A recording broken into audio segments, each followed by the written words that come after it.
This video is presented by mybookie.ag. What's up, everybody? We have finally arrived. The predictions for the super stacked UFC 259 card with 15 fights total. No fights have fallen apart, so it looks like hopefully we are smooth sailing into fight night, but given the craziness that's been happening for the last two cards, you were never too sure, man. Looking at the card, I don't know how we're gonna go through the night without getting a heart attack. I mean, by the time Jan and Israel enter the cage, we could possibly already be burnt out of amazing fights, man. There are honestly like 7 fights here that could headline at least a fight night card. That's how stacked it is, man. And I first want to talk about the prospects of the night. One goes to Islam Makhachev, who is so highly doubted that people are already thinking about him being a future champion of the division. He's still looking to prove himself against the best guys of the division. And the other prospect, so far undefeated 3-0, Carlos Ulberg, hailing out of New Zealand, training with the City Kickboxing boys that have the likes of Alexander Volkanovski, Israel Adesanya, and Dan Hooker training there. Keep your eye on Carlos, who's fighting on the early prelims. And of course, the fighter of the night chasing history is Israel Adesanya. Everybody's gonna have their eyes on him come Saturday. He has a lot to prove from that main event. I would say the fighter that is under the radar is shockingly the light heavyweight champion, Jan Blachowicz, who's also taking part of that main event. He is greatly being overlooked, even though he is the undisputed champion of the higher weight class.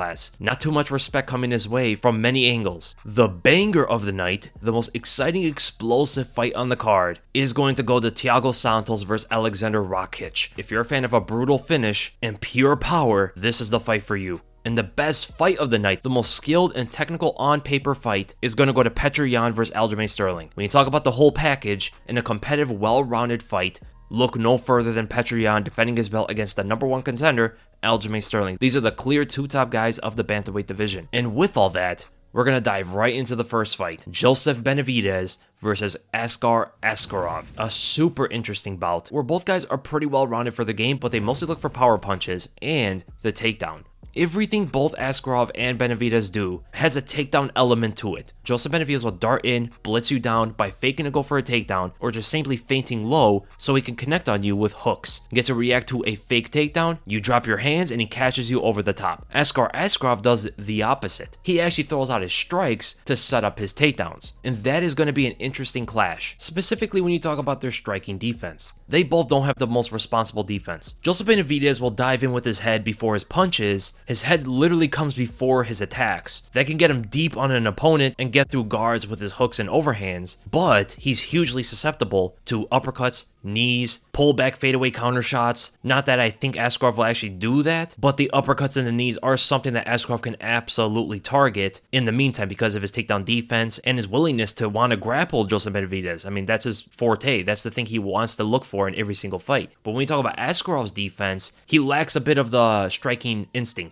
Whenever he's getting pressured on the feet or even punches are getting thrown at him, he cuts back to his wrestling instincts. He goes under punches for a takedown. He reaches forward with both hands sometimes. Even off of the clinch, you see a bit of a one-dimensional aspect to his striking where he doesn't transition to the striking right away. This is why he got caught by Brandon Moreno in the first round off of the clinch, because he was still looking to grapple. He was still looking to wrestle and tie Moreno up when Moreno was able to disengage completely and land with his hands. Well, Askarov got caught completely off guard. That is something that is going to go to Joseph Benavidez in this fight. Benavidez has the instincts to really mix up the striking and wrestling, specifically defensively, a lot better than Askarov can. And another thing is, Askarov always loves to attack with his kicks, especially a right body kick or even a front kick. And Benavidez is actually excellent at catching these kicks and darting in and landing with his hook, as he's making you balance on one leg. But when I talk about Askarov's defensive wrestling instincts, where he will dive under punches and go for the takedown, that can actually be a great counter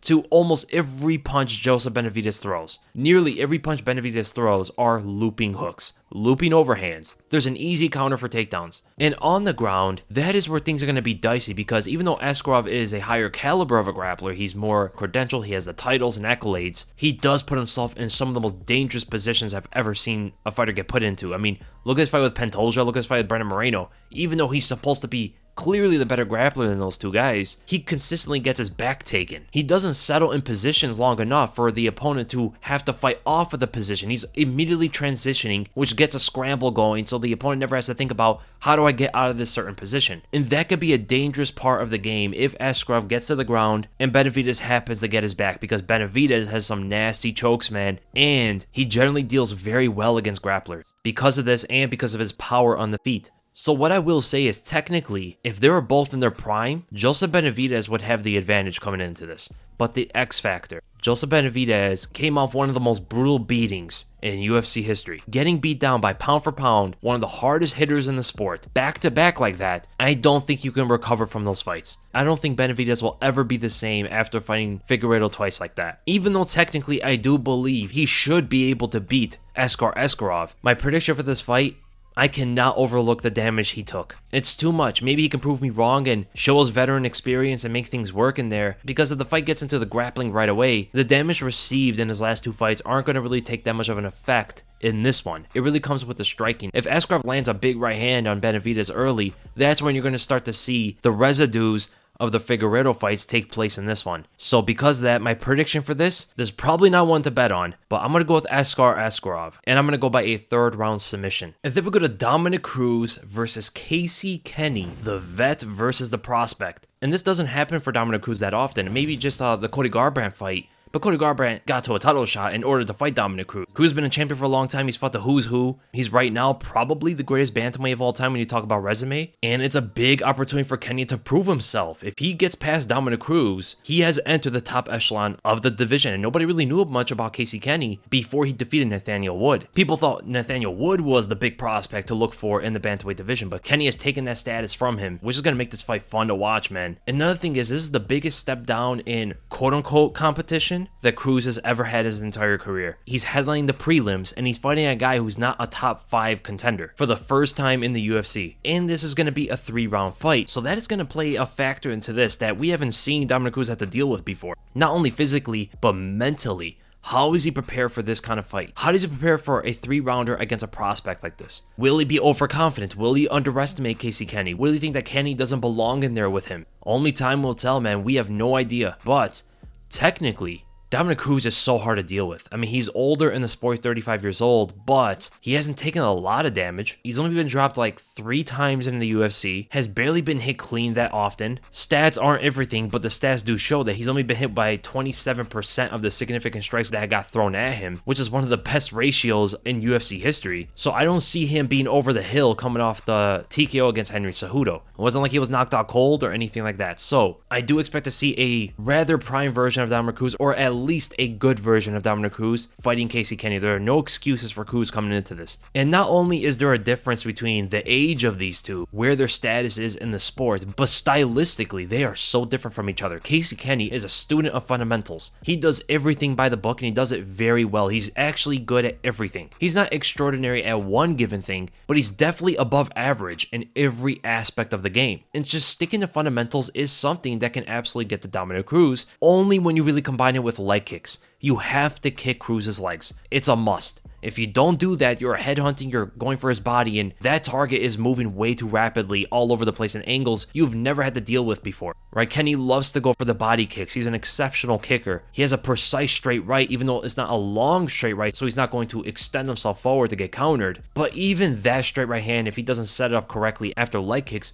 Cruz can absolutely go under that for takedowns. Cruz may be the better wrestler, and his unpredictability can cause a bit of frustration for Casey Kenney, where he starts to power punch a little bit more and lose his composure. He's a younger guy, you have to remember that. But the trend we're seeing from younger fighters is they're being a lot more composed than historically given. So he has to know if he's missing punches for the first round, and he's not connecting anything clean, he cannot lose composure and force out power punches to connect on Dominick Cruz, because that's how Cruz defeats his opponents. They load up on him after missing for the first 2 rounds, and they get a bit frustrated where Cruz is adding up points on them and ultimately wins a decision. The fact that it is 3 rounds can actually favor Cruz in this one, because in theory, the more time given to fight Cruz, the more mat time you have against him, the more time there is for you to figure him out in case you didn't figure him out with your game plan. But the game plans that we have usually seen beat Cruz were leg kicks from Henry Cejudo and waiting on Cruz to lead the dance so you can counter him as he extends forward. For example, when he fought Cody Garbrandt and when Henry Cejudo caught him with the knee, he waited on Cruz to come in, timed the knee perfectly after like a round of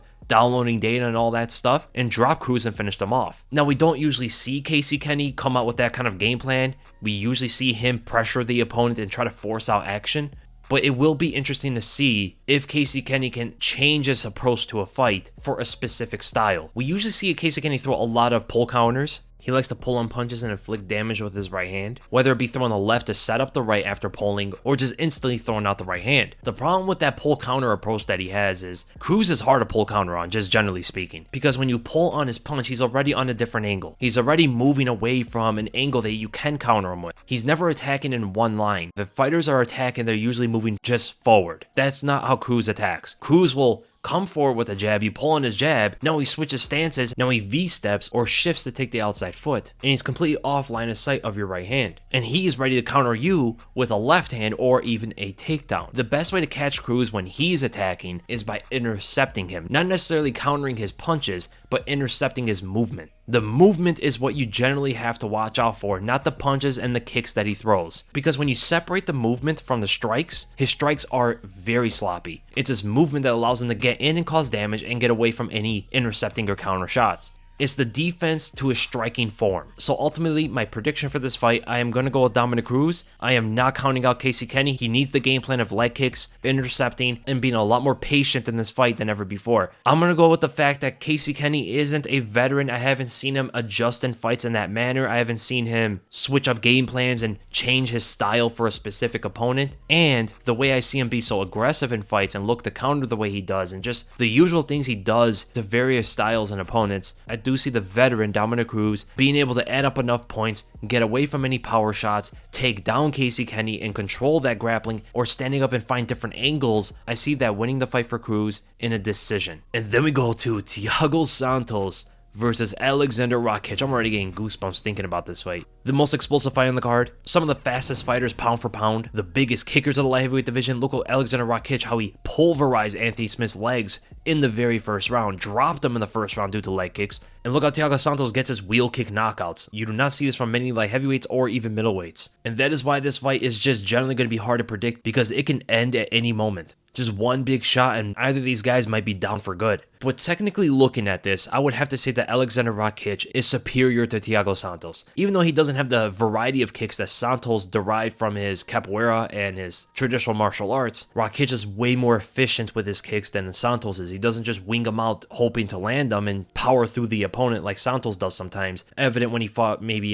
Jimmy Manuwa, for an example. Through many head kicks, none of them landed that clean. Whereas Rakic was able to gauge his and land the very first one he threw. By parrying Manuwa's left hook, shifting forward, measuring his long right uppercut, the shift also gets him closer into Manuwa so he can line up his shin to connect on Manuwa's chin. Steps on the outside and lines up the left high kick perfectly. That's the difference between his kicks and Santos. Santos will just rotate and throw kicks hoping to land them without measuring them at all. In fact, he does that with almost all of his strikes when he's moving forward though. Countering Thiago Santos is actually very menacing. It's the way he knocks down all of his opponents at light heavyweight, and that is literal too. When it goes to hurting Glover Teixeira, knocking down Jimmy Manuwa, TKOing Jan Blachowicz, he catches the opponents with his hands when he's moving backwards or when he's sitting in place looking to counter the opponent. And he doesn't even do this with that much head movement. So how does he connect on them? How does he actually make this work? It's just sheer speed. He'll literally punch at the same time his opponent does, except he gets in there first. Look at the first knockdown against Jimmy Manuwa. He sees Manuwa load up on a left hook and he takes a southpaw stance and just throws out a faster right hook. When he's actually the one moving forward, he doesn't deliver the same kind of damage at all, and he's going to have to be the one that moves forward on Aleksandar Rakic because Rakic is very measured in keeping distance on the opponent. He keeps them there the entire time by posting with his lead hand. This gets the opponent to try to break down the post or find an angle to get closer to him, and from there, he has an excellent pull counter right hand and a deceiving left hook that comes out of nowhere. He doesn't attack with his left hook that often, but when he does, it comes out quickly. And that goes right into my prediction for this fight. I gotta go with Aleksandar Rakic. Thiago Santos will wing out punches, wildly exposing his chin. In fact, they both lift their chins when they throw punches. The difference is Rakic actually uses head movement. He actually pulls on punches. He actually parries punches, where Thiago Santos doesn't do any of that stuff. He just attacks and uses his speed as his weapon. When he's fighting a guy who's not that much slower than him, who's going to be a bit longer, and going to have that defensive quality where he's going to cause Thiago Santos to try to engage him and expose himself as he attacks, I see counter shots from Rakic catching Thiago Santos and dropping him. I'll say first round. So I'll go first round TKO for Aleksandar Rakic. And then we go to Islam Makhachev versus Drew Dober. This is supposed to be Makhachev's most dangerous fight of his entire career so far. Dober's a big lightweight with big power and supposed to be the better striker in the fight. They're both southpaw fighters and they are left-handed heavy. They're going to look for that left hand a lot. That's their best means of delivering damage. Makhachev also has an excellent left high kick and an explosive right hook as he fades away. That could run him into Dober's left hand, as Dober is going to be the one that's pressuring Makhachev right away in the fight. Islam's path to victory here is of course to wrestle, because Dober doesn't have the best takedown defense. He's strong at the initial shot, but he's not great at chain wrestling. And worse than that, his Brazilian Jiu-Jitsu is definitely nowhere near the level to deal with Makhachev's grappling. He gives up the mount sometimes, he exposes himself to arm bars and stuff like that when he tries to escape. He'll give up his back at times. And knowing that he's been trained with Justin Gaethje for over a year, who also doesn't have the Brazilian Jiu-Jitsu that can deal with even Islam Makhachev, and all those guys at that training camp aren't known for the Brazilian Jiu-Jitsu, I believe when Makhachev does take down Dober, this fight could be a wrap very early, or Islam just clearly wins that round whenever he gets that takedown. The takedowns are, of course, going to be in the form of a counter. Again, Dober fires out that power left hand many times in his fights. There's never a fight where he's underutilizing that left hand, and I believe that Islam can gauge that while he's moving back and go under for the takedown. Dober is going to defend the first shot. I believe Islam is going to reverse the position to the cage, get in the clinch, go for the hips, and then take down Dober, get into full mount, riding him out, and winning on the scorecards through that, or what I think he's going to win by a submission in the second round. So I'm going to go with Islam Makhachev. I'm going to go by a second round submission. You also have to note that the cage is going to be smaller, so it's going to favor the wrestler here. And then we go to the first title fight of the night. Petr Yan versus Aljamain Sterling. Striker versus grappler for the most part, even though Petr Yan has decent wrestling and Aljamain Sterling has developed decent striking. But Sterling has that, I wouldn't say intimidation factor, but there's a bit of caution that is bestowed on his opponents because of his grappling. He can have a very fast shot and he's quick to tie you up. So when he's throwing his long range jab and he's pressuring you back, or when he's throwing kicks at you, there's always that threat of the takedown coming out of nowhere. Even though in most of his fights he's not the better striker, he's able to get away with strikes because the opponent is constantly expecting the takedown, they don't see the strikes. This can also play a factor against Petr Yan because Petr Yan has not fought that many grapplers in the UFC so far. Many of them have been strikers or approached the fight in a striking manner. You could look at, maybe an older Uriah Faber that he fought, who's a high level grappler and attempted a few takedowns, but no one is near the level of a prime Aljamain Sterling so far that he has fought. Maybe you have to look back when he went up against Magomedov back in 2017. It's the only guy he ever lost to in his career, which he later avenged. I highly recommend everybody to watch both of those fights. Petr Yan has actually shown tremendous takedown defense in his career. The only times you ever seen him get taken down, let's say in the UFC when he fought John Dodson for an example, was because he would throw ill-advised kicks. Right, John Dodson's so fast, he's able to catch those kicks and take down Petr Yan a few times, but never able to hold him down, not even for a couple seconds. Petr Yan has amazing framing, he can combine it with a shift, for example when he fought Teruto Ishihara, but the takedowns aren't the only problem that Aljamain Sterling presents in a fight. Looking at his style, it's not only just the pure grappling and the pure takedowns and stuff like that. He'll attempt submissions if he even gets a hold of you in the clinch like he did against Corey Sandhagen. He didn't need to take him to the ground. He got his back against the cage. There's also the kicks. Aljamain Sterling is an excellent kicker. He's progressing so much in the form of his kicks, it's gonna be about time before he knocks someone out with them. Not only because of the range and the speed of the kicks, but how active he is with them. He's constantly throwing kicks at your legs, the body, head, spinning kicks now like he threw against Pedro Munoz, comboing with kicks like he did against Pedro Munoz. He'll throw a round body kick and follow up with a spinning hook kick over the top. The push kicks, side kicks, spinning kicks, round kicks, he throws everything in the book. And not only that, he throws them from both stances, southpaw and orthodox. That alone is going to be a huge problem, and he doesn't have to be worried about Petr Yan taking him to the ground because that's where Sterling wants to fight. So how will Petr Yan bypass those kicks without trying to grab onto them and take him to the ground? Or just grab onto them and push Aljamain to the cage or something like that. He could possibly parry and block them and in return over the top, but the speed cannot be underestimated. And Aljamain Sterling is constantly moving. After every kick, he moves away. He doesn't throw kicks with tremendous power, right? He doesn't have so much leverage in his kicks and throws them heavy. He just snaps them out there, so even if you are able to parry them, he's retracting in an instant and already creating distance on you. And the thing about Petr Yan is he's not the quickest mover.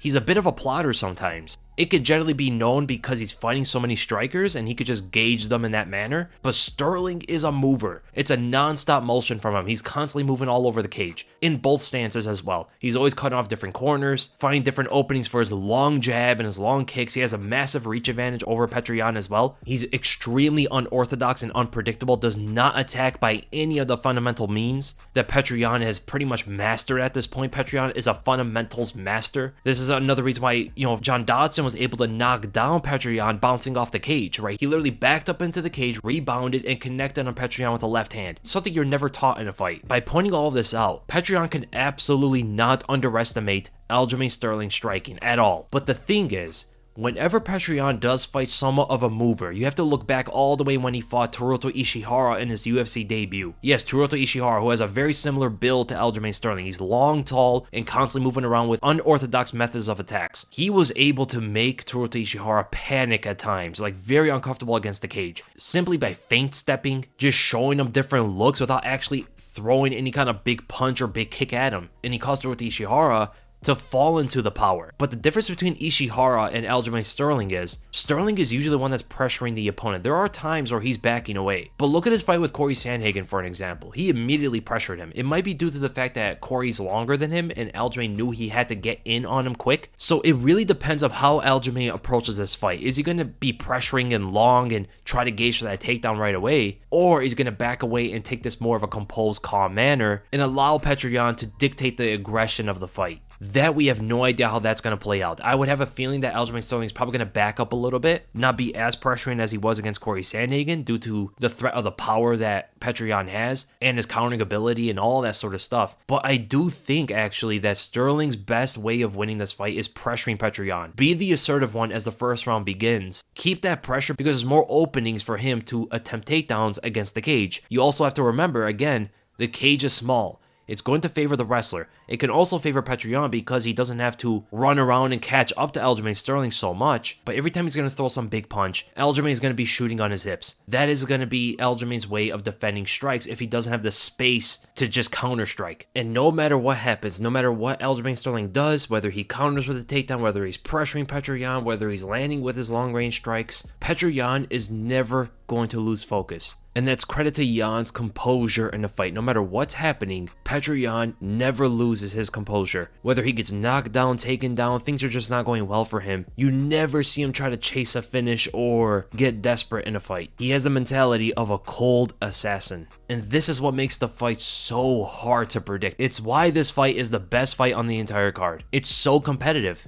Aljamain's never fought a striker like Petr Yan before. He's never fought such a masterful boxer. Petr Yan's never fought a grappler like Aljamain Sterling. These are two guys that have never fought anything like each other before, and they are the two top contenders of the bantamweight division. Another fight that's definitely not one to bet on. I'm going to go with Aljamain Sterling. Even though I like Petr Yan, there's many ways he could win this fight. I'm going to go with Aljamain Sterling. I think the leg kick's going to cause some damage. I think if he pressures early, given how small the cage is, he has to know I can't back up so much, so I should be the one that's assertive. Attempting a lot of the takedowns and looking for opportunities to find chokes in the clinch, dive in for guillotines, try to get the back, all that sort of stuff. Constantly poking at Petr Yan the entire fight and adding up points up into a decision. I think that's the way Aljamain Sterling is probably going to win this because Petr Yan doesn't have a lot of output. He likes to have a lot of time to download data, and Sterling is not someone who allows the opponent to download any data on him. He's constantly poking at them. It's almost like what John Jones does to people. Poking at the leg, side kicks, oblique kicks, round kicks, snap kicks to the body, jab in the face after, like unorthodox stuff. It's going to be hard for Petr Yan to gauge anything before he finds that calculated attack. Just thinking about the fight, that's what I kind of see here. So I'm going to go with Aljamain Sterling. I'm going to go by a decision win. And then we go to the co-main event. Amanda Nunes versus Megan Anderson. What can I say about this? I mean, I don't see anybody beating Amanda Nunes. Now, Amanda has to respect Megan's striking. She's so big. She's so long. No one really outstrikes her. She has a lot of power in her strikes, and she's pretty precise as well. But it doesn't even matter. Nunes is much faster, and she has the far superior wrestling and grappling. That's just how she's gonna win. I think the pressure is gonna be interesting to see in here because Megan is not easily pressured in fights. She's kind of the one that's always moving forward, but she falls into takedowns. So I'm gonna go with Amanda Nunes, gets the clinch, takes it to the ground, gets a submission win after ground and pound, probably second round. So Nunes second round. And then we finally go to the main event. Jan Blachowicz versus Israel Adesanya. A fight a lot of people are looking forward to. Israel's making history here. He's trying to get 2 belts, and he's coming in so light. Now, the whole weight thing can be important. Yes, Israel Adesanya said he's going to come into the fight. He might even be 193 on fight night, which is incredibly low. That's 12 pounds lower than the weight class limit. Jan Blachowicz is probably going to be close to 30 pounds heavier than Israel Adesanya by fight night. Jan might be close to 220 pounds. And I hear the argument that the guys that Israel Adesanya fought at middleweight also blew up heavy by fight night. So it's not going to be much of a difference. You know, Paulo Costa blows up to like 214 pounds, which is actually on record when he fought Yoel Romero in 2019. Romero blew up to 207 pounds on that fight. And Robert Whittaker has also been said by his training partners that he blows up as well. So Israel's definitely the lighter guy going to these fights. The difference between these bigger guys and Jan Blachowicz is the wrestling. Yes, Romero is an Olympic wrestler, but he didn't attempt it that much. He did barely anything in the fight at all. Paulo Costa didn't attempt any takedowns as well. He barely did anything in his fight too. Whittaker tried to take off Izzy's head from the get-go. If Jan Blachowicz does what he claims he's going to do, which is use his size, wrestle a lot, get it to the ground, use his superior Brazilian Jiu-Jitsu, and hold down the smaller man, that is a bit different. That is where size 100% makes a difference. When it comes to striking, speed can absolutely trump strength, power, size, all that stuff. Grappling with someone who's 30 pounds heavier than you definitely is a difference. Not only that, Israel's only a brown belt, I believe, right? Jan Blachowicz is a long-time black belt who has submitted guys, taken down guys, control guys. He's defeated better Brazilian Jiu-Jitsu artists on the ground than Israel has. If it goes to the ground, Jan Blachowicz has the advantage. If Israel actually goes out and does what he says, he thinks he's going to submit Jan Blachowicz, that would be absolutely insane. Nobody could predict that. There's no one that looks at this fight and says that Israel is probably going to submit Jan Blachowicz due to pure skill and stuff, you know? The only way I could see Israel ever getting a submission on Jan Blachowicz is if he dropped him or Jan is extremely tired. That's the only way. If he's compromised in some way, then you can. It's kind of the same thing when Anthony Hernandez submitted Rodolfo Vieira. He's not a better grappler. He capitalized when Rodolfo Vieira was compromised. So that's a wash, right? We kind of know how the ground game is going to go. Now, how does the striking, clinch work, and takedowns go? Let's talk about the wrestling before we get to the striking. There's a lot more bulk in the striking that we have to talk about. When we look at the wrestling here and the takedowns, Jan Blachowicz is not the best wrestler. He doesn't have the best takedowns. They're not super explosive. He's very strong when he grabs a hold of you. He's literally powered opponents to the ground, bigger guys than Israel is. But he's not great in the center of the cage of shooting in a blast double and getting the opponent to the ground. It's usually against the cage, and he usually uses his strength in order to get him there. Now, you can look at Israel Adesanya's stats and see the 86% takedown defensive rate. That's great takedown defense by the stats, but it could be a bit inflated of what you actually see in fights. Not a lot of guys attempt takedowns on him. And not only that, there's only been one guy who's a good wrestler that tried to take him to the ground and couldn't. That was Derek Brunson. Derek Brunson attempted multiple takedowns in the fight, tried to drive it to the cage, but Israel was able to frame away from him to defend all of them. There were moments where Derek Brunson literally misstepped and fell on his back and lost position completely and allowed Israel to get away. But then there were also moments where he literally had a deep double leg on Adesanya, and Adesanya was still able to stuff it. Yoel Romero had one takedown attempt that Israel was able to back away from, so Yoel didn't necessarily have the distance in order to get in on his hips effectively, which gives credit to Israel's distance management to get away from takedowns. You have to remember that range control is the first phase to takedown defense. If you can move away from the shot, that's your first means of defending a takedown, and ultimately could be the most important way of defending a takedown. Israel's really good at that. So that tells me on paper that Jan is probably not going to get him to the ground if it's in the center of the cage. But cage is small. So what that means is the reach, height, and the fighting style that Israel has are all going to be less effective in this fight specifically. Because of that, the takedowns are going to be easier for Jan to get in this fight. It's going to be easier for him to pressure with his hands, let's say. Israel takes like 2 steps back, looks to counter or something like that. Jan shoots on his hips, drives it to the cage, which is only like, 2 steps further, and tries to work Israel to the cage from there using his weight and power. That's when the weight is going to play a factor.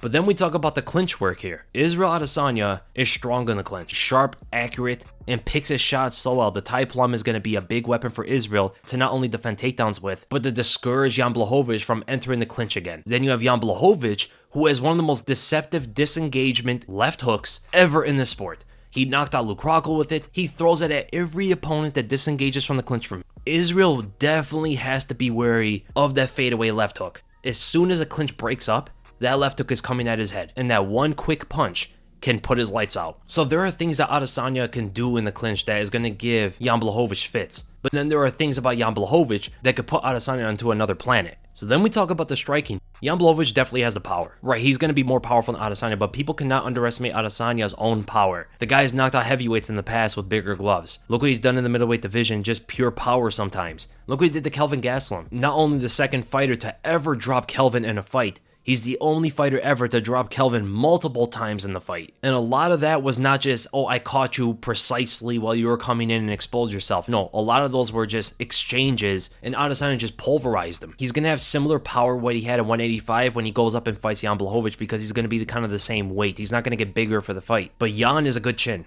Jan has taken head kicks from Jimmy Manuwa before. He's taken big blows from opponents before. The time he was knocked out by Thiago Santos, he rushed forward when he shouldn't have and got countered. That's the way I could see Adesanya winning this fight. He gets Jan Blachowicz to blitz down with the uppercut and straight punches and falls into a counter shot from Adesanya. Adesanya's best ways of delivering damage in this fight is by countering Jan Blachowicz. Ironically, that's the same way Jan Blachowicz is going to cause damage on Adesanya. He's much more of a counterpuncher. Every time he knocks opponents out, it's by countering them. Whether it be the left hook on Dominick Reyes, the left hook on Luke Rockhold, the right overhand on Corey Anderson. When he knocks on opponents, it's because he's countering them or intercepting them. He's on the back foot for the most part. When he rushes forward, he's a bit open, man, especially against guys who are much faster than him, because Jan Blachowicz is really lacking in the speed department. He can get sniped moving forward too much. So that is why I could see this fight being a bit of a chess match. There's going to be a lot of leg kicks getting thrown, a lot of body kicks. I think Israel's going to get caught at a distance and underestimate how long Jan Blachowicz is as well. He's not only long, he's awkwardly long.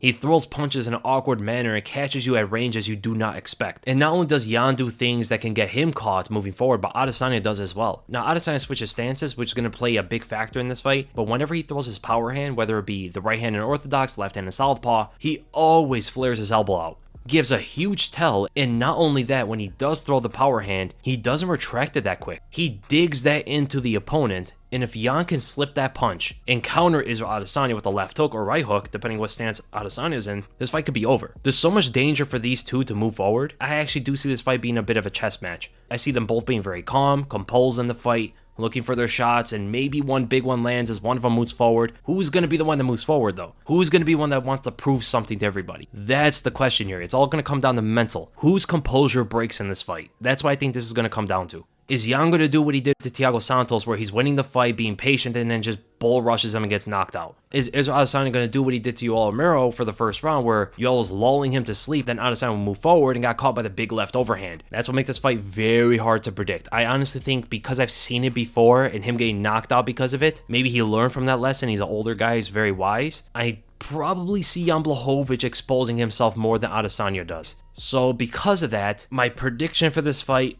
I'm going to go with Israel Adesanya. I'm putting this fight way closer than people anticipate, because Jan Blachowicz is way too much of an underdog here. Being over a 2-1 underdog is a bit too much, man. There's too much hype playing a factor in those betting odds. So I'm going to go with Adesanya. I'm going to go by a 4th round TKO. And again, it's crazy to see how much of an underdog Jan Blachowicz is. I mean, he's the light heavyweight champion. He's firing on all cylinders. He's much, much bigger than Adesanya. One punch in that fight might be over. And if you're someone who's confident that Jan Blachowicz is going to win, the best way to bet on that fight is with mybookie.ag. The best lines and the best sports book in the game. And there's huge opportunities not only in the main event of UFC 259, but throughout the entire card. There's a lot of close odds, specifically the Petr Yan versus Aljamain Sterling fight. You have the safest bet with Amanda Nunes, or if you believe Megan Anderson is just going to pull something off with one of the biggest upsets of all time, MyBookie has the best lines for all. And you can go further with the methods of how each fighter is going to win. For an example, Jan Blachowicz to win by KO, TKO, or DQ is a plus 350. And for him to win by a decision, it's a plus 700. Even for Adesanya to win by a KO, TKO, or DQ, that's a plus 130. A decision is a plus 250. MyBookie gives you a lot of great odds all over the card. And if that's not your forte, there's also a parlay. By putting up a lineup of fighters that you are confident in winning, you can go and multiply your earnings. All you gotta do is sign up with MyBookie's deposit bonus. By signing up today, MyBookie will match up your first deposit halfway all the way up to $1,000.